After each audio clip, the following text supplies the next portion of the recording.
Welcome to another episode of Undiscovered. I'm your host, Burton Placid, and today we're going to be talking about the upbringing of the podcast. Man, a lot has changed since the last episode I shot.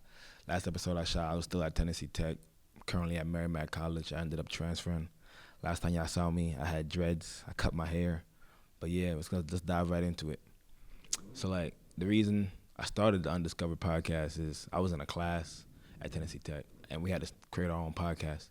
And I was waiting, sitting there, trying to discover what I should make. Undiscovered popped up in my head, giving a platform to people like on my team or people that's not on my team a little insight on their life and how they came up. Because I feel like people with unique stories that aren't in the spotlight need a spotlight. And I feel like I was a unique story coming into college football. For example, I didn't play high school football. I ended up playing high school basketball. I ran track. I ended up taking a gap year after high school because I didn't have any basketball or track scholarships. So after that, took a gap year, and then got opportunity to play at Moore Park College in California.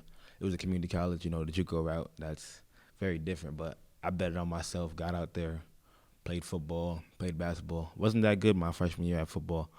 Kind of grounded, took the hard way out, put my head down, kept doing what I was going to do, and then ended up seeing the fruits of my labor in my sophomore year. Played football and got second team all conference. Led the nation in PBUs. I did a whole bunch of things. Received multiple scholarships.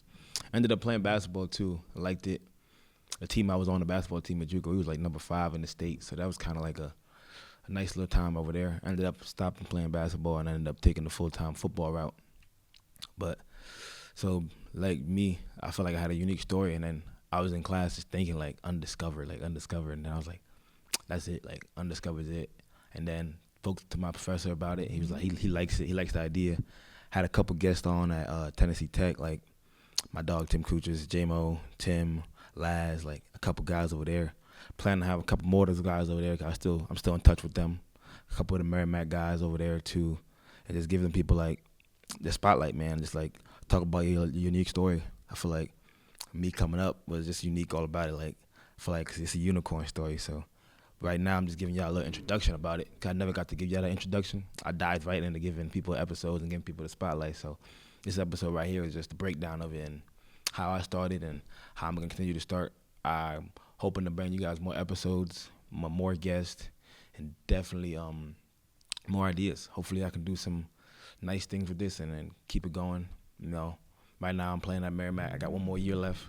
I played this past year. I think I had a good year. I had a solid year. I played a lot of snaps, got better, and got some growth. Learned about the game, learned about the Division I lifestyle, and that's all it's about, man. Just playing and just continue to grow and just playing. So next year I'll be wearing number 3. I changed my number. I'm not 14 anymore, and then hopefully I could tune in Merrimack. Got the spring game coming up. Just stacking days and getting better. So hopefully y'all can just tap in. Just give you a little insight about me and just the JUCO lifestyle. I feel like a lot of people, I don't know if you guys watched Last Chance U, but Last Chance U is legit. It's exactly what it is. But I went to a JUCO in California. I crossed the country, went from New Jersey to California, packed my bags, and just dipped by myself. It kind of made me grow, made me become a man faster, made me learn things. But living in JUCO and living in California, it was a blessing, but also it was like, dang, like California's expensive, man. Coming from New Jersey, living with my mom and my brothers and everything. And then getting to California, it was definitely an eye-opener and just a humbling experience. Living with 7 guys in a 2-bedroom, having to make things work, getting transportation, getting to school, working. Because another thing about California JUCOs, they don't give full scholarships. It's not like the Last Chance U ones where you get scholarships, you get dormant. So you had to find where you're going to live, find how you're going to eat, and just survive.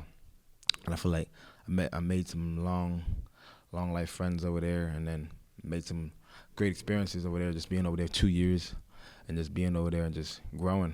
My freshman year, like I told you, I didn't play much. Special teams guy. Played some snaps at corner when our corner, my dog CJ got hurt a little bit, but played some snaps over there. And then sophomore year, I took that offseason, freshman year offseason, and grinded because I knew I had the potential to do something. Going into sophomore year, ended up dislocating my thumb, man, like first scrimmage, and then I had to play a club. I had a club on for the first couple games of the season. It didn't it made me sad, but it didn't bring me down too much. I could still play. I got to make it out. Ended up playing. Had a good season, man. Like I was hooping. I feel like I had one of the best seasons. I felt like I was first team all conference guy, but I got second team all conference. It's all good. But then after the season, played basketball, but started to pick up some love on Twitter. Some schools reaching out. Like I had UCLA come out. I had like Colorado State, Old Dominion, like schools like that coming to work me out and give me workouts. And I was like, damn, this is really like this happening. I gotta focus on football. New Mexico offered me at UCLA. I had like 12 plus offers, just betting on myself, and it was a blessing, man. I took like 6 official visits. I spammed it, man. I was taking my time with those visits, and then I ended up committing to Tennessee Tech, man. I felt like it was the right home for me. When I went on my visit, the coaches over there was like very like caring and very like they reminded me of my JUCO coaches, Coach Blackman and everybody over there. Took a chance on me. I bet on myself, committed, and moved to Tennessee, and then I like Tennessee, man. I met some dogs over there too. My guys, like, met some lifelong friends over there too. I ended up getting there in June. Like after I graduated in May at Moore Park, I ended up getting there in June. Ended up getting hurt right away. Like dislocated my wrist on the same hand that I hurt during the season, and that was a little downbringer for me. I was down for a little bit, but I ended up coming back. I was out from like June to September. Came back late October. Played a couple games, and then, coaches ended up leaving. Some of my coaches left. I stayed through the spring with the new coaches, and then I was like, I think it was time for me to leave. I think it was just not better opportunity, but I think it was just like we wasn't seeing eye to eye. But still all love for those coaches. Ended up transferring and coming to Merrimack, meeting Coach Gaines and the guys he have here and Coach Anetti, and then I felt like it was another place for me. It reminded me of Moore Park, like very small school, but like a lot of kids just wanted a chance, and I think Merrimack is all about like gritty school, giving people a chance, and that's what Moore Park was about. So kind of committed here on my visit, and then I've been here since, and then now I'm just taking it day by day and just continue to grind. Met some guys here. We had a good season last year. I wouldn't say good, but we had an okay season. Could have been better. Could have finished on some games, but ultimately as a player I growed and definitely got better. So looking forward to this next year, playing a bigger role.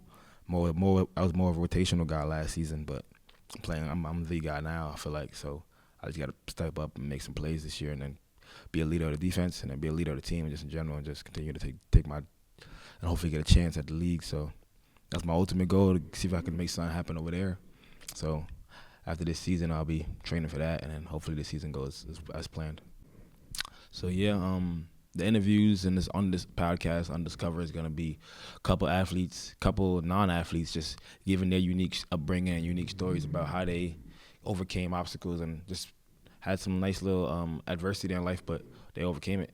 And then I'm gonna give them the spotlight. I have a couple of my friends that's non-athletes and a couple of my friends that are athletes that I think that have unique stories like me or like the people that I had on the past that need a spotlight. I think it'll be great for y'all to listen, and then hopefully y'all can take some advice and then grow and apply it to your life. So this is what it's all gonna be about, and then hopefully, like I said, y'all tune in, like, comment, subscribe, and then I'll definitely be dropping more episodes now that I have more free time. It's just been packed, transitioning from school to school, and then having to play a season right away, and then now I can finally get some access to the room. So hopefully y'all tune in, man. I'm glad to say I'll be doing more episodes. So yeah.